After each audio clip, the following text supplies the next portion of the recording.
So this fourth topic is probably my favorite in the whole series, and that is we are a church that pursues His presence. Okay? Our pursuit in life. There's just one pursuit that we must have in our life, and that is the pursuit of His presence. Nothing else matters in this world except the pursuit of His presence. Sometimes people pursue each other in marriage and they collide. There is collateral damage in marriages today because the pursuit of each other did not help. I know you're freaking out right now, saying, well, Pastor Shaji, what are you saying? Hold on to your seats. Listen to this entire sermon. Pursuit of each other ends up in collateral damage because we are two sinners pursuing each other. This is how it is. When the husband and the wife are so totally obsessed with each other and start pursuing each other, and there is so much of self involved, they go straight, they collide head to head. I want what I want, she wants what she wants. A lot of disagreements. Finally, they come to a place saying, now I don't even want to see you anymore.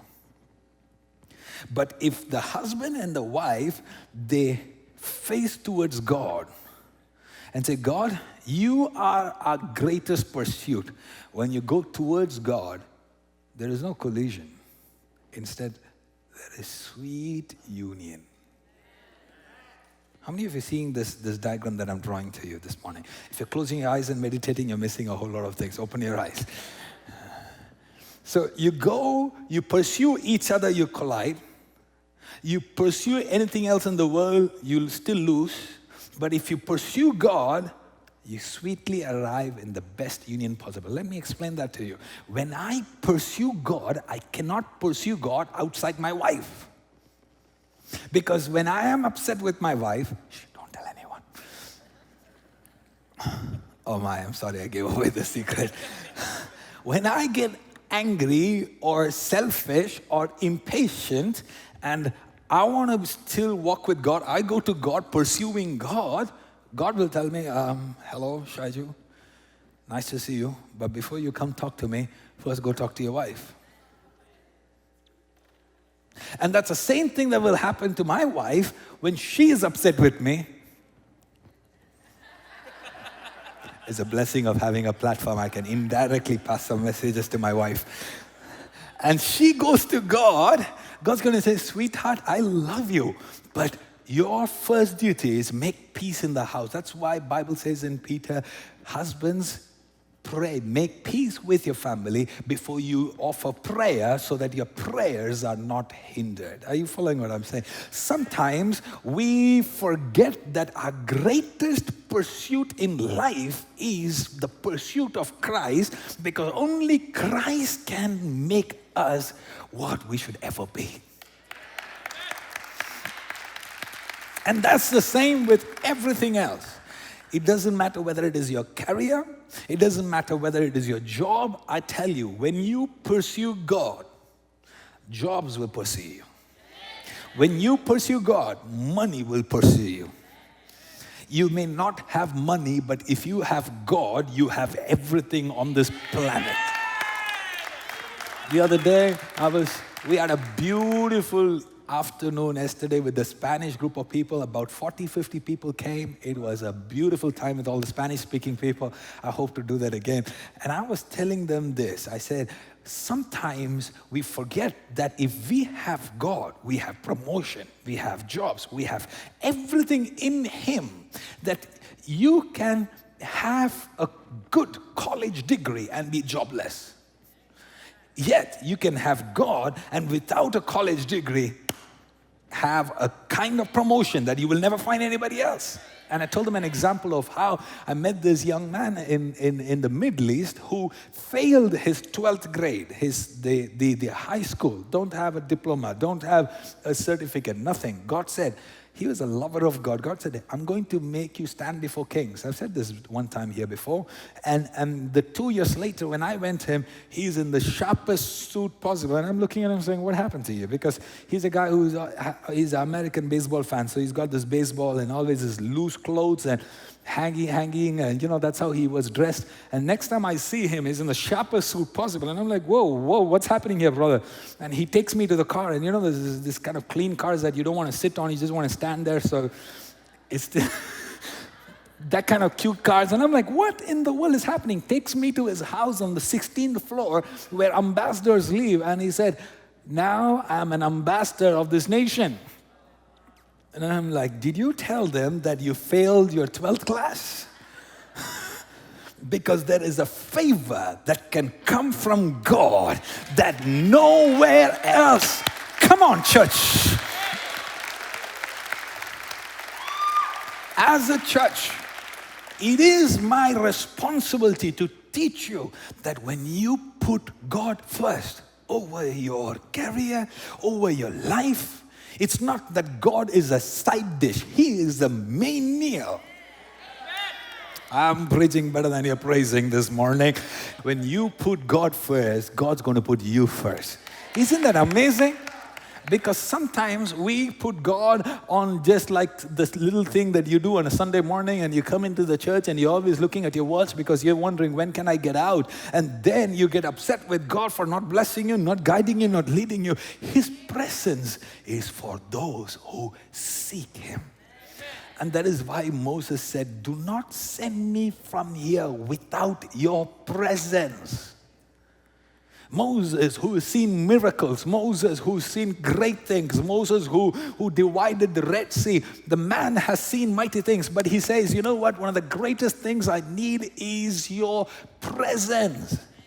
What does it mean? I want to explain to him. So God is omnipresent, meaning He's everywhere. David said, if I go to hell, you're there. If I'm in the wilderness, you're there. If I'm a bird and I'm flying, you are there. God is everywhere.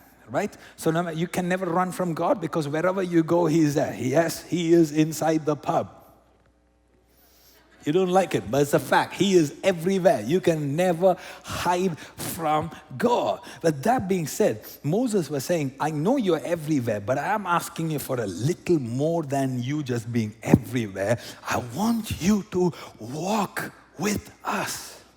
Like a shepherd leading the sheep. Yes, you are everywhere, but I don't want to be this, just acknowledge the fact that God is everywhere. I want you to be my shepherd. I want you to be in my business. I want you in my life. I want you in my career. I want you in my children's life. I just don't want to say that God is everywhere and just live as a normal Christian. I want to be that child of God that walks with God.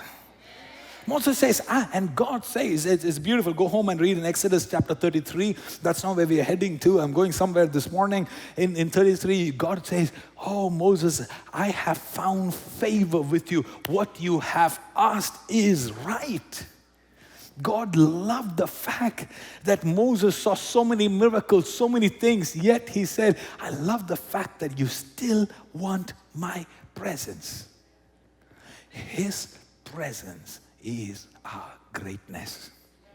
Can I say that again?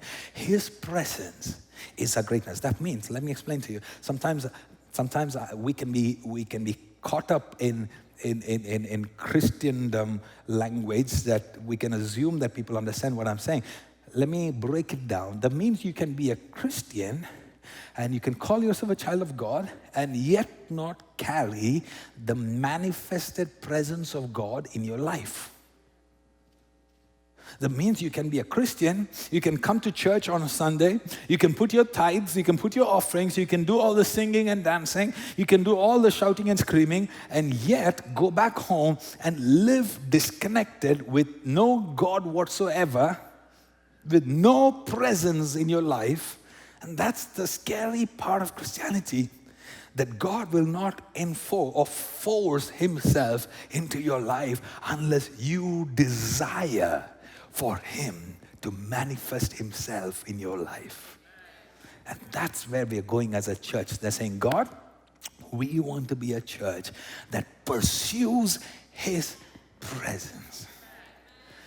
It's like the way we do with our little children. I don't know if you've done that. We try to run and let the kids run behind us. Let our children say, "Catch me if you can," and run. And you get the joy of seeing them come and grab you. And sometimes when we run from them, it's not because we don't want them to catch. It is because we want them to try running harder, and we want them to catch us. And sometimes we hide and we play the hide and seek. And sometimes we are hiding, but it's not because we don't want them to find us. It is because we want them to find us. And sometimes when they don't find us, we put a leg outside saying, "Hey, excuse me, you're going the wrong way, buddy." Make some noise. "Hey, I'm here. I'm here. Moses, you're going the wrong way. I'm here, buddy." That's God's desire for us. So sometimes when we feel so far that Monday you wake up, you feel like God has forgotten you, you feel like God doesn't love me, it's the lie of the enemy. That is why this Sunday morning you are here in this church so Daddy can tell this to you. Baby, I am not hiding from you so that you will not find me. In fact, I'm waiting for you to get out of your comfort zone and say, "I don't want to be a namesake Christian. I want to know this Jesus as my personal best friend." Listen to me. Many Christians know Jesus as this God who was kind to us, died for us. But God is saying there is more than that. I want to be a friend. I want to personally know you. I want to walk with you. And that's the desire of God right from the Garden of Eden.